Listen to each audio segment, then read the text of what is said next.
Hi అండి. నేను మీ రాఘవరావుని. ఎన్నో సంవత్సరాలుగా చిరంజీవి గారికి సరైన సినిమా పడలేదు అని అనుకున్నాము.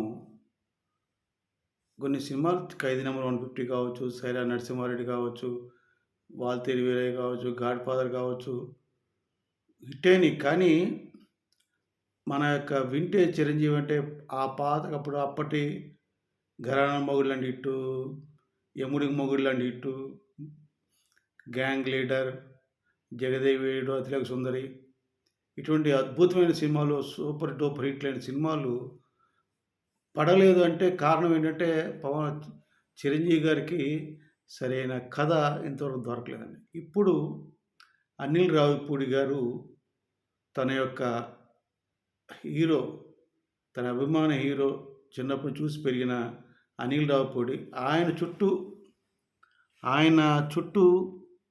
ఆయన క్యారెక్టరైజ్ చేసుకుంటూ కథలో ఆయన్ని నడుపుకుంటూ వెళ్ళాడండి.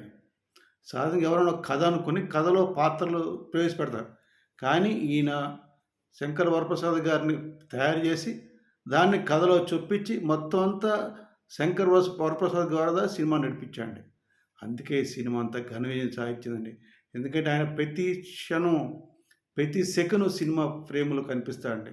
ఆయన టైమింగ్స్ హాస్యం కావచ్చు, బాధ కావచ్చు, ఎమోషన్ కావచ్చు, ఫైటింగ్స్ కావచ్చు, ఆ స్వాగ్ కావచ్చు, ఎవరి వల్ల కాదండి అది. ఎందుకు చెప్తున్నా అంటే, ఒక 'హరీష్ శంకర్‌కి' తన అభిమాన హీరో 'పవన్ కళ్యాణ్' గారి చేత 'గబ్బర్ సింగ్' తీసి ఎలా హిట్ కొట్టాడో, అదే విధంగా 'సుజిత్' తన అభిమాన హీరో 'పవన్ కళ్యాణ్‌ని' పెట్టుకొని 'ఓజీ' చేసి ఎంత బంపర్ హిట్ కొట్టాడో, అలాగే అనిల్ రావిపూడి కూడా తన అభిమాన హీరో 'చిరంజీవి' గారిని పెట్టి ఆయన తగ్గట్టు కథ రాసుకొని, ఆయన కోసమే కథ రాసి, ఆ కథలో ఆయనలో ఆ కథను చొప్పించి తీసిన విధానం అందరికీ నచ్చిందండి. చిన్న పిల్లలు కాదు, పెద్దవాళ్ళు కావచ్చు, ఇంకా పెద్ద బామ్మలు కూడా అందరూ చూసి మెచ్చుకుంటున్నారు. ముఖ్యంగా ఏంటంటే, ఈ సినిమాలో అసభ్యం అనేది చాలా తక్కువండి. అన్నీ పాటలు కేవలం ఫైట్లు, సంప్రదాయబద్ధంగా ఒక భార్యాభర్తలు ఎట్లా ఉండాలి, అత్తాకోడలు ఎట్లా ఉండాలి, భార్యాభర్తలు ఏమైనా గొడవ అయితే వాళ్ళిద్దరి మధ్యన ఇంకెవరు వేరే వాళ్ళు రాకూడదనే ఒక మంచి మెసేజ్‌తో సినిమా తీసి అనిల్ రావిపూడి గారు సక్సెస్ అయ్యారండి. ఎందుకు చెప్తున్నా అంటే, ఈ విజయం ఎంత విజయం సాధించిందనుకుంటున్నారు ఇది? ఎప్పుడో చిన్నప్పుడు విన్నాం మేము.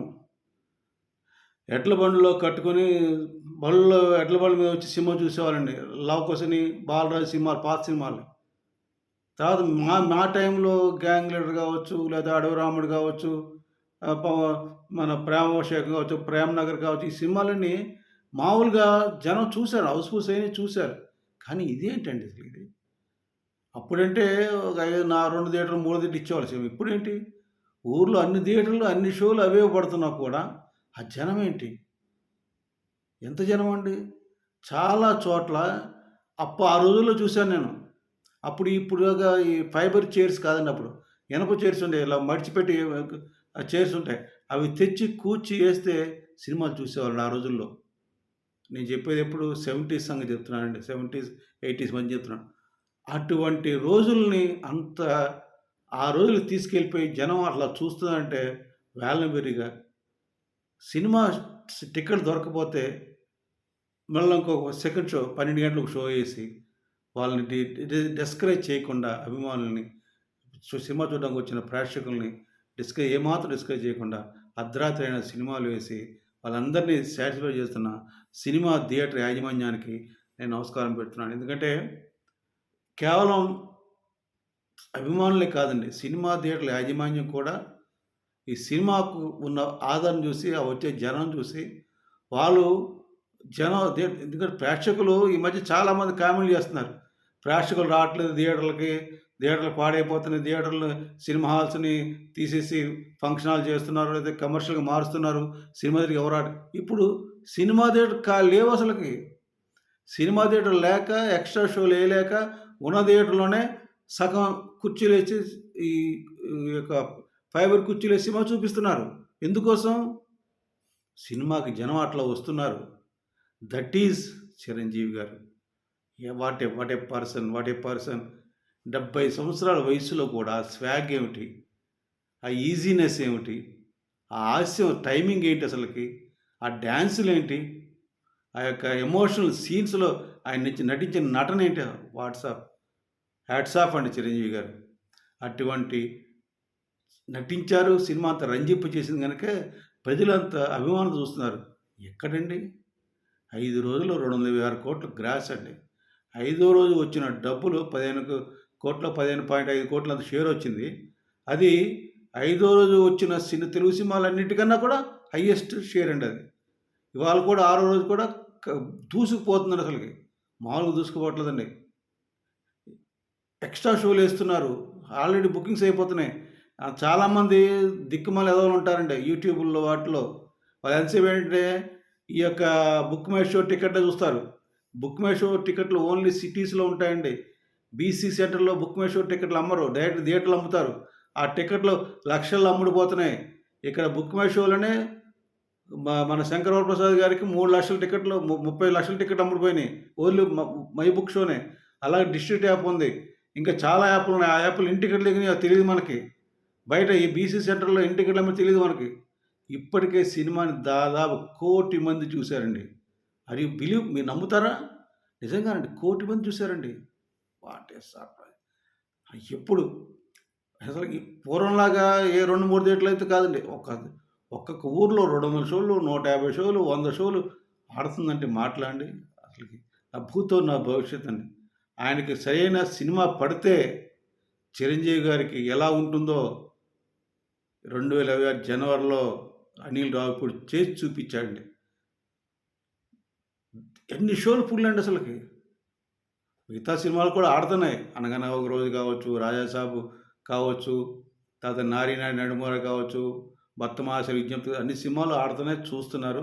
కాకపోతే దీనికున్న దాదన వాటికి లేదు, తక్కువ ఉంది. ఏమైనా ఈయన పెద్ద హీరో, వాళ్ళు చిన్న హీరోలు. మనం కంపేర్ చేయకూడదు. 'రాజాసాబు' కూడా ముందొచ్చింది గనక అది కూడా కొంత కలెక్షన్ రాబట్టుకుంది. అన్ని సినిమాలు బాగుండాలి అని కోరుకునే చిరంజీవి గారి మాట కల నెరవేరింది. ఈ యొక్క సంక్రాంతికి మన శంకర వరప్రసాద్ గారితో పాటు అన్ని సినిమాలు కూడా ఆల్మోస్ట్ ఆల్ హిట్ అయ్యే స్థితిలో ఉన్నాయి. ఖచ్చితంగా అవి హిట్ అవ్వాలని కోరుకుంటున్నాను. నేను కోరుకుంటున్నాను. కానీ ఈ సినిమాకు వచ్చిన కలెక్షన్‌లు చూస్తుంటే చాలామంది ఏడుస్తున్నారు ఇంక వాళ్ళు. వీళ్ళందరూ ఏంటంటే చాలామంది ఏం చేస్తుంటారండి, వాళ్ళే బుక్ మై షో టికెట్లు ఇన్ని అమ్మబోయి ఇంత కలెక్షన్ వచ్చింది అంతే. ఆ లెక్కలేస్తారు.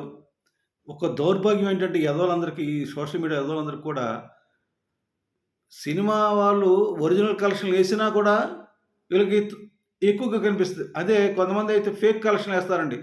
అదే చిరంజీవి గారి సినిమా కాబట్టి 226,00,00,000 ఏసి 5 రోజులకి. ఇంకోళ్ళైతే 400,00,00,000, 500,00,00,000 ఏసేసేవాళ్ళండి.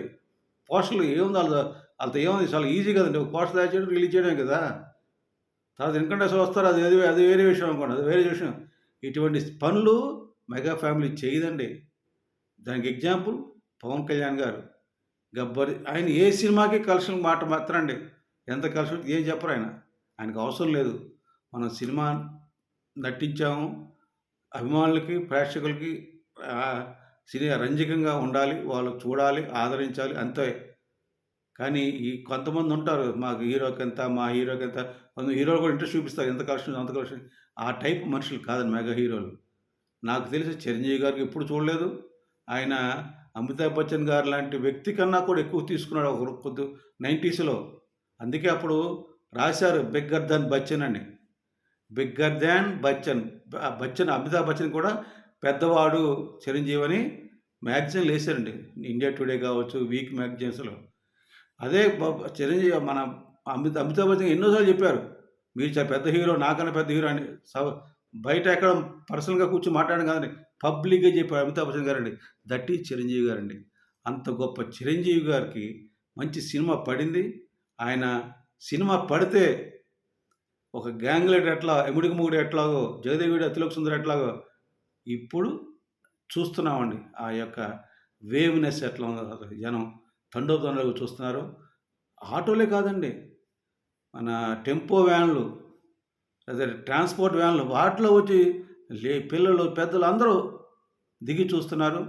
పోటీ పడుతున్నారు. అసలకి వాళ్ళ యొక్క ఆనందం, వాళ్ళ యొక్క అభిమానం చూస్తుంటే నాకు పాత రోజులు గుర్తుకొస్తున్నాయి. గతం రోజులు గుర్తుకొస్తున్నాయి. మరి ఆ రోజుల్లో సినిమాలు ఆడినియంటే 'ప్రేమనగర్' ఆడినా, 'జగదేవి అతిలోక సుందరి' ఆడినా, 'అడవి రాముడు' ఆడినా ఎలాగ ఆడినియండి అవి. అలాగే 'ప్రేమాభిషేకం' ఆడిందండి. ఎన్నో సెంటర్‌లో 300 డేస్ పైన ఆడిందండి. అట్లాగే ఆ రోజులు ఆ కలెక్షన్‌లు మనల్ని మరిపిచ్చి, మైమరిపిస్తున్న 'మనశంకర వరప్రసాద్' గారి సినిమాకి నేను ఇంకొకసారి సెల్యూట్ చేస్తున్నాను. ముఖ్యంగా ఆంధ్ర ప్రజలకి, విదేశాల్లో ఉన్న ఆంధ్రప్రదేశ్ ప్రజలని కాదు, ఎక్కడ ఉన్న తెలుగు ప్రజలు కావచ్చు, ఎక్కడ మిగతా భాషల్లో ప్రజలు కూడా చిరంజీవి గారిని తన సొంత బిడ్డలాగా చూసుకొని, ఈ సినిమాలో చిరంజీవి గారి నటనను మెచ్చుకుంటూ, ఆయన యొక్క డాన్సులు చేస్తూ, రీల్స్ చేసుకుంటూ, ఆనందపడుతూ, సినిమా చూసి ఆనందపడుతూ, ఉత్సాహంగా కుటుంబాలు థియేటర్‌లో వచ్చి చూస్తూ, ఆ ఆనందాన్ని అది చెప్పలేం కండి. కొంతమంది ఇప్పటికి ఏడుస్తారు. ఏడుస్తూనే ఉంటారు. ఈ సినిమా కలెక్షన్ రాలేదంటారు. ఇది ఫేక్ కలెక్షన్ అంటారు. వాళ్ళ జీవితాలంతే. వాళ్ళ బతుకులంతే. మీకందరికి చెప్తున్నా మీ కలెక్షన్‌లు నిజం కాదు. మా కలెక్షన్‌లు ఫేక్ కాదు. నేను చెప్తున్నా రాసుకోండి. 'ఓజీతో' పవన్ కళ్యాణ్ గారు రీరైట్ చేశారు ఇండస్ట్రీని. ఇప్పుడు మనశంకర వరప్రసాద్ గారు రీరైట్ చేయబోతున్నారు. రేపు వచ్చే సినిమా 'పెద్ది' కావచ్చు, ఇంకేదైనా కావచ్చు అన్నీ కూడా ఇండస్ట్రీ రీరైట్ చేస్తాయి. ఖచ్చితంగా సినిమా ఇండస్ట్రీని సాధించేది మెగా కుటుంబమే. సాధించడం అంటే ఏదో భగవంత రుద్రం కాదండి. రికార్డులు కొట్టడం గానీ, అగ్ర హీరోగా అనిపించుకోవడం గానీ, అది వాళ్ళకే చెల్లుతుంది. మిగతా హీరోలకు ఉంటాయి. వాళ్ళకి సినిమాలు హిట్ అవుతాయి, ఆడతారు. కానీ ఆ రేంజ్ రావాలంటే ఎన్ని సంవత్సరాలు చిరంజీవి గారు నంబర్ 1గా అగ్రతాంబూలంలో ఉన్నాడు. అలాగే ఎప్పటికి ఆయనే. ఎంతమంది ఎన్నొచ్చినా ఆయన స్వాగ్ లాగా డాన్స్ చేయలేరు. ఆ యొక్క ఏమంటారు హీరోయిజం చూపించలేరు. ఎమోషన్ చూపించలేరు. ఫైట్ చేయలేరు. అది ఆ ఈజీనెస్ ఎవరికి రాదండి. ఇందులో ఈ 'శంకర్ వరప్రసాద్' సినిమా రేపటి నాకు తెలిసి ఇంకొక 2 రోజులు అంటే ఇవాళ రేపు అంటే 7 డేస్‌లో 300 కోట్లు చేరుకుంటుందండి. ఇది ఖచ్చితంగా 600 కోట్లకు క్లబ్‌కు చేరి ఒక తెలుగు సినిమా చరిత్రలో అంటే తెలుగు సినిమా అంటే ఒక్క తెలుగులోనే సినిమా రిలీజ్ అయిందండి. ఇది పాన్ ఇండియా సినిమా కాదండి ఇది. ఇది హిందీలో గాను, కన్నడలో గాని, తమిళం, కేరళ భాషల్లో తీయలేదు. కేవలం తెలుగులో వచ్చిన సినిమాలన్నిటిని ఇది తిరగ రాస్తుంది. ఇక ముందు ఎవరు చెప్పినా 'మనశంకర వరప్రసాద్' సినిమా ముందు, 'మనశంకర వరప్రసాద్' సినిమా తర్వాతనే లెక్కన ప్రజలు ఆదరించారు, అభిమానించారు, ఆదరిస్తున్నారు. ప్రజలందరికీ ఇంకోసారి సెల్యూట్ చేస్తున్నాను. తెలుగు ప్రజలారా, మీరు ఇక్కడే కాదు ఏ దేశంలో ఉన్నా మీరు సినిమాను చూసి ఆదరిస్తూ అఖండ విజయం చేకూర్చారు. ఇది మన శంకర వరప్రసాద్ గారికి, మన చిరంజీవి గారికి ఆయన యొక్క విలువని పెంచి, ఈ విజయాన్ని అందించి, ఆయనెంతో గొప్పగా పైకి తీసుకెళ్లారు. ఇది మామూలు విజయం కాదండి ఇది. ఇది ఖచ్చితంగా అప్పట్లో రాసి 'బాహుబలి' ముందు, 'బాహుబలి' తర్వాత, 'బాహుబలి 1', 'బాహుబలి 2' ఇట్లా అని ఇప్పుడు అయన్నీ లేదండి. ఇప్పుడు ట్రిపుల్ ఆర్ లేవు. ఇప్పుడు ఇక నుంచి తెలుగు భాషలో మనశంకర వరప్రసాద్ ముందు, తర్వాత అనే లెక్కన తయారవుతుంది. ఆ రకంగా తీర్పిచ్చిన తెలుగు భాషకు ఇంకొకసారి నమస్కరిస్తూ, ముందు కూడా చిరంజీవి గారు మంచి సినిమాలు తీస్తారు. వారు తీసిన సినిమాలు మీరు ఆదరించాలని కోరుకుంటూ సెలవు తీసుకున్నాను. జై జనసేన, జై హింద్.